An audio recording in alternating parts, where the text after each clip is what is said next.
The moon hung low in the night sky, casting an ethereal glow over the city as I made my way home. The streets were eerily empty, and a sense of unease settled deep within me. I quickened my pace, hoping to escape the oppressive silence that seemed to linger in the air. As I approached the train station, a chill ran down my spine. It felt as though invisible eyes were watching me, waiting for the right moment to strike. I couldn't shake off the feeling that something was terribly wrong. Suddenly, a distant sound caught my attention, a faint scraping noise, like metal against concrete. My heart skipped a beat as I turned towards the source of the sound. There, in the distance, I saw her. Teke Teke, the vengeful spirit of a girl who had been tragically severed in half by an oncoming train. Fear gripped me as I remembered the tales of her relentless pursuit.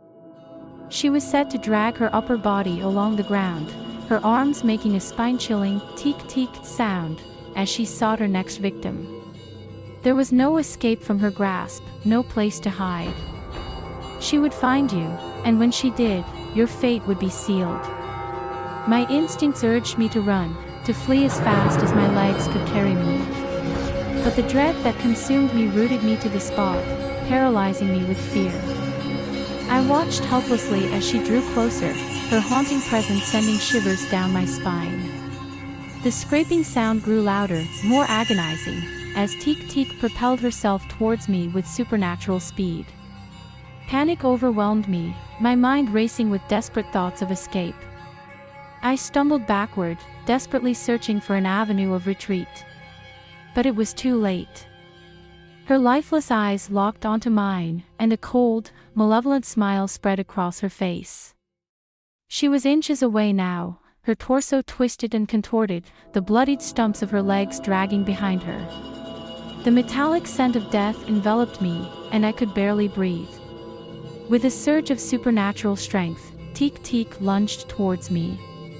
I closed my eyes, bracing myself for the inevitable, for the searing pain that would tear through my body. Silence. I slowly opened my eyes, expecting to find myself in the clutches of the malevolent spirit. But to my astonishment, I was alone.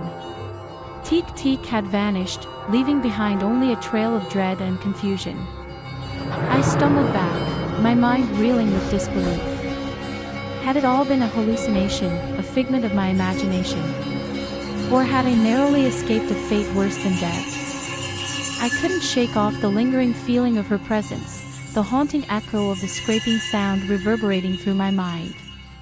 Days turned into weeks, and weeks turned into months, but the memory of that encounter refused to fade. I became a prisoner of my own fear, tormented by the possibility that Teke Teke might return, that her relentless pursuit was far from over.